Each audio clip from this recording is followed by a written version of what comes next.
many of you have already battled with that voice of self-doubt this morning? You know, that little one that says you're not good enough, you're not thin enough, you're not worthy. Well, the bad news is it's an increasing problem. According to a recent study, 50% of women criticise themselves before 10 a.m. and do it up to 8 times a day on average. And it is no good for our health. The good news is life coach Dr. Dain Heer has some insight and some advice about how to quash that little nagging voice. Yes. I was actually surprised by some of that stats. Only half of women? Only half of women and only 8 times a day. I think it's more like 800 times a day.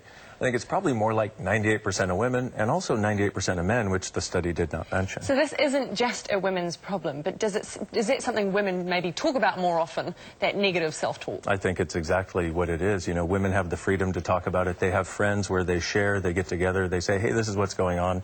And unfortunately, usually. So could it actually be almost more damaging to a man if he's bottling all that up? Absolutely. He's got no one to counterbalance that negative self-talk. Exactly. And so given that, that's exactly what happens. And you see the effects of it in their bodies, you see the effects of it in their level of happiness, in all areas of their lives, men and women. You actually say that this is killing us. Do Yes. you mean quite literally this is bad for our health? I mean quite literally. They've done studies that found that the more a person judges, the more contracted the energy of their body gets, which is one of the things that seems to create disease. It creates depression. It could even lead to suicide.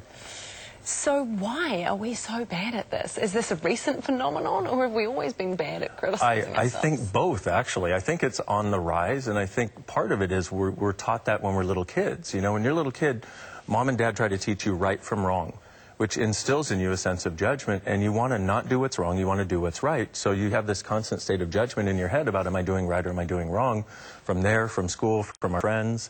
And then the other thing that's going on nowadays is with Facebook, you know, people post the ideal version of their perfect lives. You know, they never post, hey, I had a terrible day, you know, I had an argument with my husband, my kids aren't doing what I want them to, I feel poor. They don't post that. They're like, look, we just went to Barbados and we're perfect. Yeah, and the people posting the Fitspo, the fit inspiration, and they got their perfect bodies and their perfect hair, Yes. and they were motivated to go to the gym today, so why weren't you? Exactly. Yeah, so we have this constant state, this perfection against which we keep judging ourselves that's not real. So while maybe you can't change what's on Facebook or Instagram or in the media, or the fact your parents taught you right from wrong, what can you do about it? Well, first thing is start hanging out with happy people. You know, we were having a conversation before the show started where it's like one of the greatest things you can do is actually start hanging out with people who don't do judgment. Because when you hang out with people who do judgment and criticism, you start doing more of yourself. That's first. Second thing you want to do is actually start a gratitude journal. Now, this can sound airy-fairy, you know, and try it, though, because everybody from Oprah to corporate CEOs have suggested doing this. Find at least 1 to 3 things you're grateful for about you and your life every single day, because you can't have gratitude and judgment at the same time. That gratitude journal will eventually outweigh that nagging voice in your head that tells you you're wrong.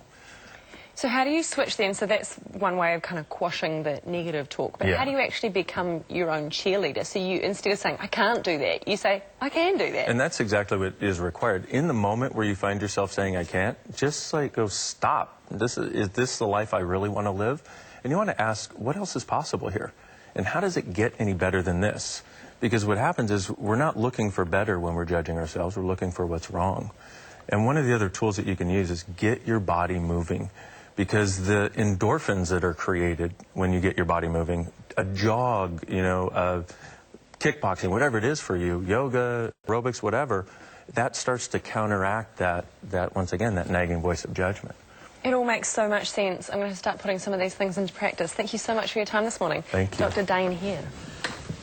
Really interesting having Dain talk to us just after we've had Samuel in the studio. You talk about this gratitude journal, and there's Samuel who's, you know, he's had a pretty major disability all his life. He said, no, luckiest boy in the world. Remember that quote which he gave us this morning, or which I brought up? Because he's in New Zealand, because he has a loving family, and because there's technology to help him overcome some of the inconveniences. He's a textbook. There are the 3 things for him to be grateful for, so we can all do it. Surround yourself with people like Samuel. Now, coming up next on Breakfast...